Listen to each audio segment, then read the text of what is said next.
Hasan Basrining go'zal so'zlari va nasihatlari mashhur ham ta'sirlidir. Tövendikisi şu nasihatlardan bir tomchi. Ma'lum bir sorunda bir yosh yigit bak ko'p qaqoqlab kulgan edi.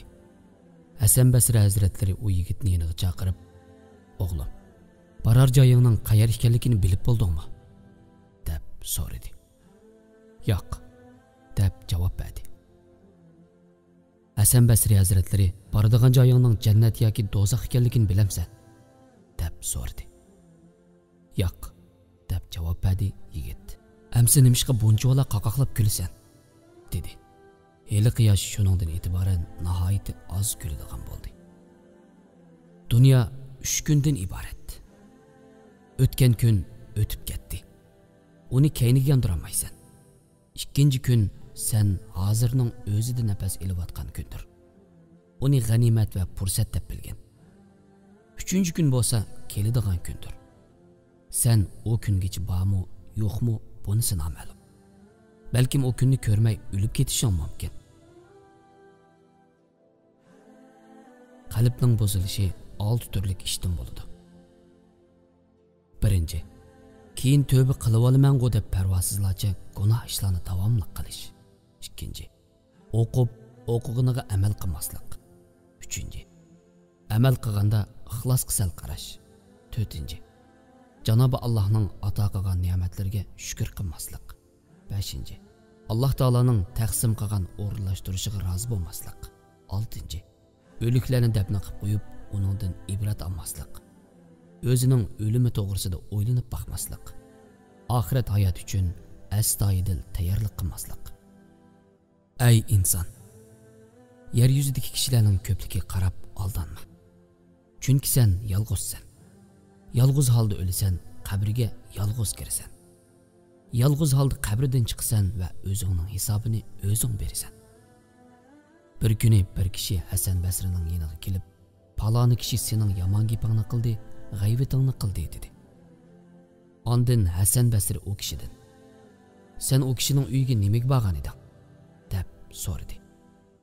Eliq kishi mehmondorchilikka chaqirgan edi, deydi. "Seni qandoq kutib oldi?" deb so'raganda, "Har xil tomoq va ichimliklar bilan kutib oldi" dedi. Hasan Basri hazratlari, "Shunchalik ko'p tomoqni ichingga sig'diribsan-yu, 2 og'iz gapni ichingga sig'diramay, menga ko'tirib keldingmi?" dedi. Ondan o'zining keynidan gap qilgan kishiga bir taxsa yangi xurma bilan kechirim so'rab, mono gapni avatdi. "Anglasam, savoblaringizni mening amal daftarimga yo'tkab beribsiz. Bu qilgan yaxshiliginizga obdan javob qaytarsam bo'ladi. Ammo xafa bo'lmang. Men sizchilik ko'p hadiya avatamay qoldim." İnsanning badani suv bilan pokizlandi. Ammo qalbni pokiz tutish oson emas. Xo'sh, undaqda qalbni pokiz tutishning qanday usullari bor? İnsanning badani suv bilan tozalandi. Ammo qalbi, xuy va axloqi pok bir mu'min bo'lish bandining g'ayrat tirishchanligiga hamda Janobi Allohning lutfi marhamatiga bog'liqdir. Janobi Alloh Qur'oni Karimda mundaq deydi: "Ruhini pok qilgan odam cho'qim murodiga yetadi. Kufrdan va gunohdan pok bo'lgan odam maqsadiga yetdi." Mangulik ozodlikqa vasila bo'ladigan Allohning nazarida qabul bo'ladigan mu'minlik hayoti uchun mu'min qalb dunyosini ma'naviy kirlardan, havoyi havaslardan, bo'lmag'ur sifatlardan, eski xo'ylaridan, gunoh va isyonlarning kir tatlardan adolab pokizlashtirirdir. Chunki Janobi Alloh yoqtirmaydigan eski xo'ylarimiz gunoh ma'siyatga to'lgan, g'aflatga petib ketgan qattiq qalbimiz bilan hargizmi ma'naviy cho'qqilarga chiqolmaymiz. Kirlanib ketgan qalbimiz bilan go'zal yo'llarga qadam ololmaymiz. Bu sababdan qalbimizni poklab, nafsimizni sop, pokiz holda tutishimiz uchun ham bor kuchimiz bilan tirishishimiz hamda bu vaqtda Janobi Allohga yelinib duo qilishimiz lozim. Haqiqiy solih bir mu'min hech qachon qandoqli bo'lmasin, mening qalbim pok deb o'zini oqlamaydi. Balki fani bo'lgan vaqtlik narsalarning ko'yida emas, Janobi Allohning huzurida o'zini oqlash ko'yida bo'ladi. Ya'ni qiyomat kuni hisob kitob oldida oqlangan holda Janobi Allohning afu va kechirimiga, poklashiga noil bo'lishni eng cho'ng nishoni qiladi. jamiyatdagi bir qism g'ofil kishilarga o'zini selishtirish orqali o'zidan faxrlanib qilishdan saqlandi.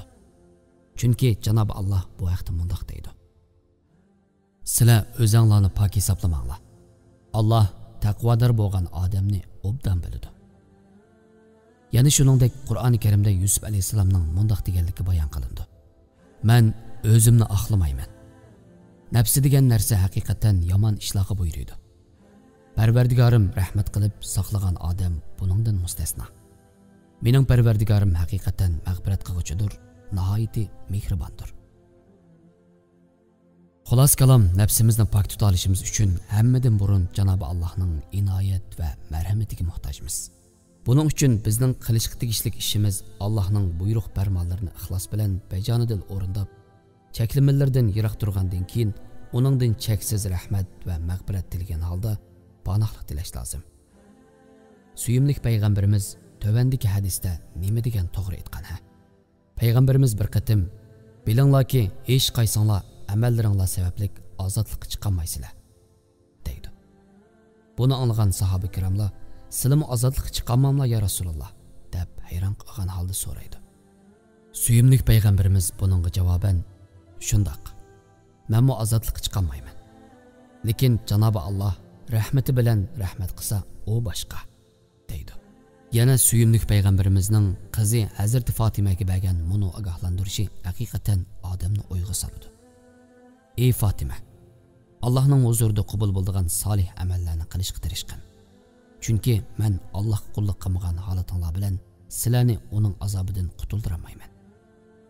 Demakki, qulluq amallarini qilishdan yiroq qolgan kishilarning "Mening iymonim sog'lom, qalbim pok" deganga o'xshash so'zlar faqat g'aflat va jaholat so'zlaridan iborat xolos.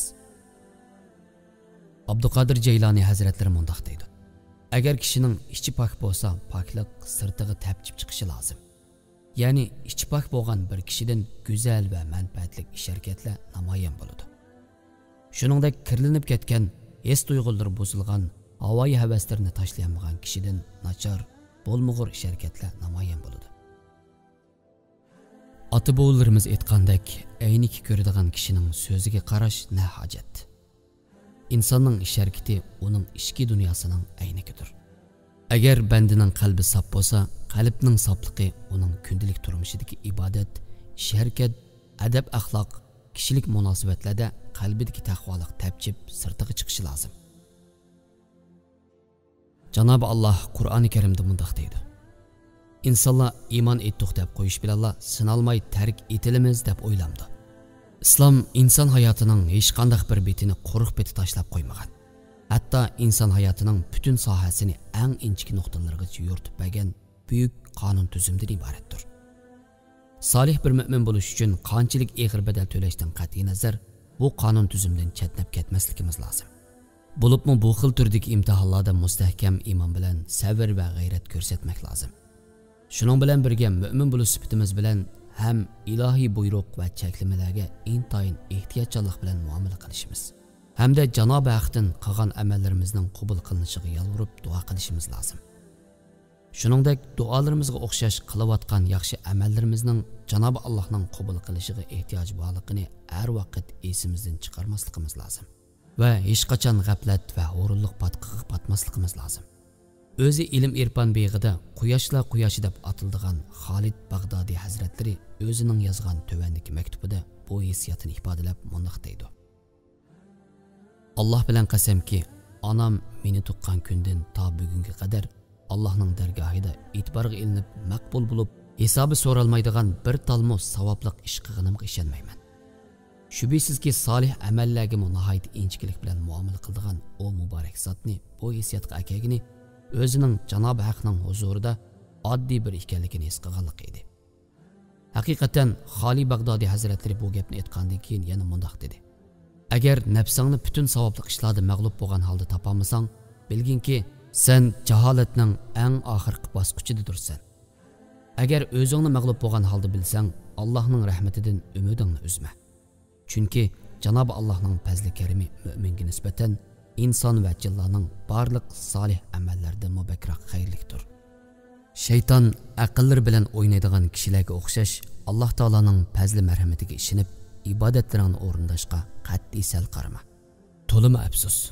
Bu g'aflat ba'zi kishilarimizda hali ham mavjud. Nimali bo'lmasin Alloh marhamatlikdir, kechirib yetadi deb o'zining qulluq vazifalariga bor kuchi bilan g'ayrat va tirishchanlik ko'rsatishga sal qaraydi. Harom va makruh ishlardan yiroq turmaydi. Halbuki Janob Alloh ularni ogohlantirib mundaq deydi: Ey insonlar, Parvardigoringlarga buyruqlarni o'rindash, ma'ni qilgan ishlardan cheklanish bilan taqvodorlik qilinglar. Shundaq bir kundan qo'rqinglarki, u kunda ota bolasiga asqatmaydi, bolami otasiga asqatmaydi. Allohning va'dasi haqiqatan haqdir. Sizlarni hargiz dunyo tirikchiligi mag'rur qilmasin. Shaytonning sizlarni Allohning afosi bilan mag'rur qilishiga yo'l qo'ymanglar.